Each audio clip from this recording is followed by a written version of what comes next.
Welcome back, everybody. Today we're discussing Raised by Wolves, Season 1, Episode 10, titled The Beginning. Oh, baby, here we go. The first season is now complete, the story has been told, and I'm still very much in love with it. I have seen a fair bit of criticism around the finale. Apparently nobody foresaw snakes coming out of Mother's mouth, and honestly, I'm here for it, because I thought it was great. I enjoyed quite a few things about the finale, and it confirmed a good number of our theories, which just adds to the enjoyment, right? So let's jump into the breakdown and begin with my least favorite moment, Marcus tripping balls in the desert. Now, my thoughts are a little torn on this part. The reason that he is 2 tabs into a 5 p.m. rave right now is because Lucia shoved Mother's eye into his mouth, and that effect is a little odd. Watching it felt a little goofy for this character's progression, but I guess it was a creative decision, and ultimately it's an important piece of this puzzle because this is now the second time someone has consumed fuel blood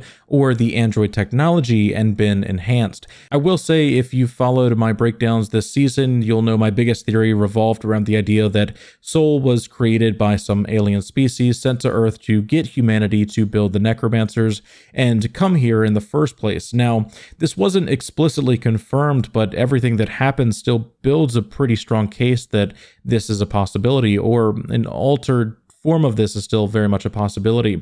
I think instead of a Season 1 twist, this is actually going to be some of the plot from Season 2, and yeah, I'm still pretty happy with everything that happens. So he sees the atheist lander reaching the surface for seemingly the first time, and we come to Mother and company heading toward a location for the birthing. Now, right away, we're given red flags. Vita says that it doesn't look like this is a good place.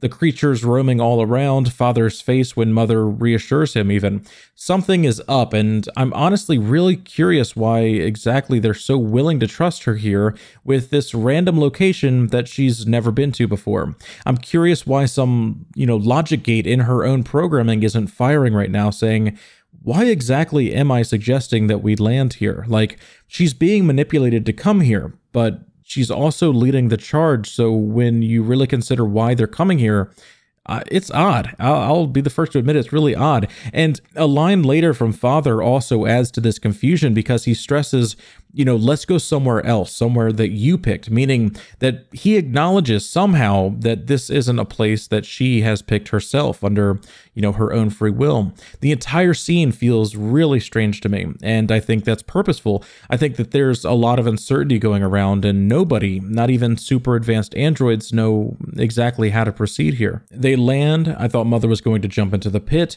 and we get some kind of vision from the worshippers that were here before. I think with the events in this episode and later us finding out that the creature was also an android, it's painting a picture that this is repeated history, and the common factor is using fuel blood based creatures for the birthing process. Something worth noting is because we know the birthing method is through the mouth, looking at this creature who is essentially only a mouth is really odd. I'm curious if the android wasn't built like that, or if it was some kind of humanoid type, and then it was put in this cage as a way to protect it or protect the baby. They work their way to a cave, setting up camp to prepare for the birth, and Campion tries to connect with Mother while she seems to only care about the new baby. His insecurity is quite natural, as Mary and Mother discuss, and the same goes for, Father's simulated feelings now that he is quite aware that she hasn't been telling him everything. The children talk about Soul's intervention in all of this, and Paul tells Mouse to do some pooping, which is arguably the cutest thing ever, and he then follows Mouse into another cave and finds some drawings that are spectacular. Now, right away, it's confirmation that aliens did send something to Earth. We see a vessel with 2 entities piloting a ship that has 9 circles to a 3rd planet in a 8-planet system, which also has a moon. TLDR, it's Earth. At first, I thought it was Mother and Father, but since it's facing toward Earth and the embryo count also doesn't align, I think this is 2 beings coming to Earth, bringing what will blossom into humanity with them. This information mixed with the information that humans are on this planet already, and mixed with the information that Carl said, the technology that powers you is a gift from Soul, passed down from the heavens at the dawn of man. It continues to paint this picture that we've been discussing. I now believe that humanity was started on Earth by another species, being sent here by the beings on Kepler 22b, perhaps also being sent to multiple locations around the universe in order to advance and maybe harvest the planets, creating the vessels for rebirthing the telepathic snakes. I do wish this was revealed in a little more of a straightforward kind of way for this finale, but again, I think season 2 will hold most of this plot and fill in some of the gaps in our understanding, such as why the species would need to go through all of this in order to continue its own existence. Also, what or who exactly is talking and controlling everybody if this is the first time that we're seeing this species alive. One last note about the cave drawing, we see the moving snake, and I think it's supposed to keep our attention so we don't see the giant pile of eggs that it's protecting. I think this points to our danger noodle friend flying off and giving birth to a bunch more of itself. It appears maybe the cycle of this creature is similar to Alien, and the xenomorph queen gives birth to the eggs, which then appear to look like hands with tails that parasitically latch onto another host, and after a short period of time, the stomachs explode, and you have a baby xenomorph that will then grow into a full-size xenomorph, acid-spitting monster, soon enough. In this case, it goes from metaphysical code to android fetus to lamprey-looking thing to something that looks a little more snake-like to birthing maybe more of its own species.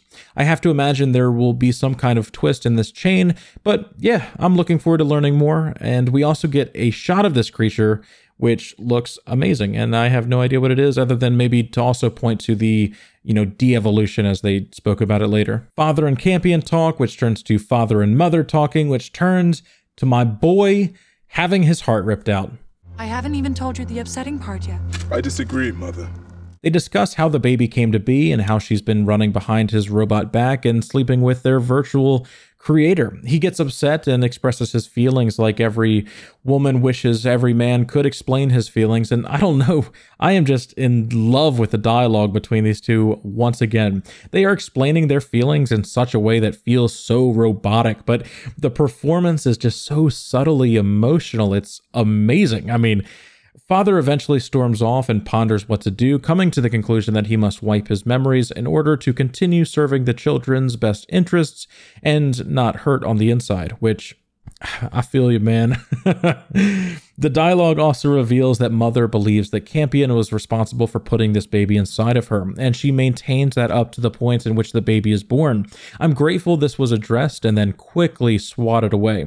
If they made the freedom fighter that once stood up to an entire regime, even when he came from a wealthy family that benefited from the church and soul, and, turned him back into a bad actor, I was going to be really sad here. So yeah, I'm glad that they didn't do that. We also have another scene of Marcus being high in the desert, rubbing snake teeth and seeing a vision of Hunter being eaten by a snake. Hunter tells him that Marcus is his one true servant, referring to the being that is controlling everything right now and how Marcus has been manipulated to this point, which is funny because he's literally being told the absolute truth of his situation and really doesn't understand it yet.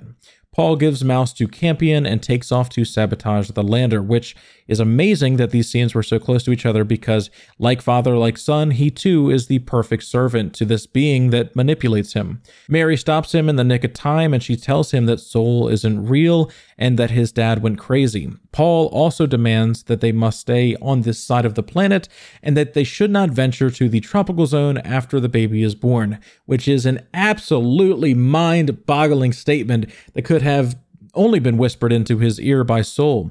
Now, I'm not sure why, and the possibilities of what could be on the other side of the planet are endless, really, but the voice doesn't want them to go to the tropical zone, and it's likely because something there will either reveal the truth, threaten the plan, or is actively working against the voice. Though, I'm curious about your guess because, I honestly have no clue. Sound off in the comments below what you think could exist in the tropical zone. Back in the cave, Mother ventures out to the hole and gets attacked by the creature that we've seen living alone. It turns out to be some evolution of human, and he's carrying around the skull of a Neanderthal. Now, they discuss how humans were devolving and turning into these creatures, and I accept this as canon, but the wording is god-awful. I'm pretty sure, and I could be way wrong here, but I'm pretty sure you can't can't devolve. If you take humans and put them in this environment, they will either die out or evolve based on the environment. I get what they're saying. The creatures are less advanced from their perspective, but de-evolution is just such a weird way for, androids to describe what's happening to these beings. The overall point, though, is to show us that humans have existed here before and over time become these things. Perhaps the baby growing inside of Tempest will come out abnormal, look, not exactly as she expects, and this will continue generation after generation until the creatures are adapted to this environment and can survive like their four-legged friends now. They bury the person, discuss father wiping his memories, and then suddenly, mother vanishes. Back at the campsite, Mary panics to find mother so they can begin labor, and Paul learns the truth about his parents from the voice. The emotional moment builds to him shooting her and running off for the rest of the episode. This was not at all how I expected this to be revealed, but it was great, and now I honestly don't know what to think. When the episode ends, we don't see Paul with the group again, so he is very much just out there on his own, similar to how his father is right now. Mother makes her way to the birthing location, finding the dead body of the previous android, and begins giving birth to the creature.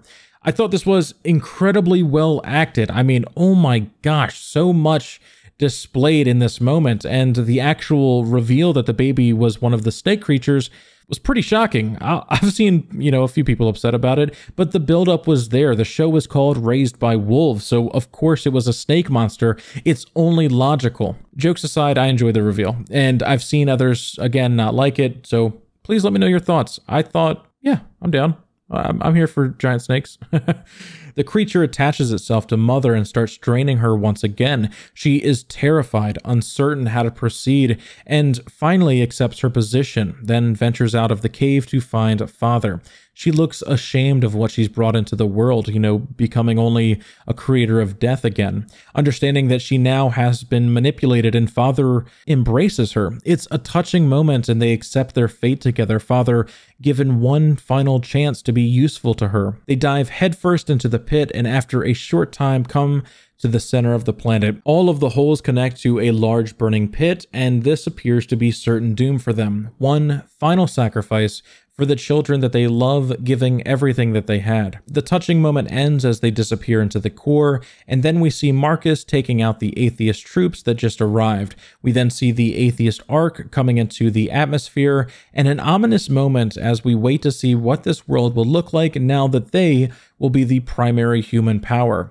I look forward to the drama that will undoubtedly be created and how the worshippers of Soul will firstly be treated and how they will react to seeing their enemies, now coming to their misguided Holy Land. We return to the ship being piloted by the snake and exiting out the other side of the core. At first I thought, okay, that's a little odd. Maybe even took away from, the sacrifice, but the more I thought about it, the more it made sense. This is the ultimate flex. For years, falling into the hole has been certain death. It casually defied the heat and allowed them to pass through unharmed, all of them. Just like when Hunter's hand was forced into the hole, it's a subtle nod letting us know that, hey, nothing is killing this thing. Not even the core of a planet is powerful enough, and we now have to figure out how our heroes have a shot in hell at surviving this thing. I'm also glad that Mother and Father will continue in the story, so I'm not that upset about it. The creature grows into what I hope is its final form and flies off to probably start eating or laying babies like we see inscribed on the walls. And with that, we come to the end of Season 1, Raised by Wolves. I thoroughly enjoyed the season, and I still have very high hopes for the story going forward. I will be doing more breakdowns, more theory crafting, possibly a complete recap in a couple weeks, and I honestly just want to thank all of you for being here. Special thank you to my subscribers on twitch.tv and on Patreon, Michael Linck, and others that give their real-life money to make this channel possible. Much love, everybody, and I cannot wait to talk to you all again soon.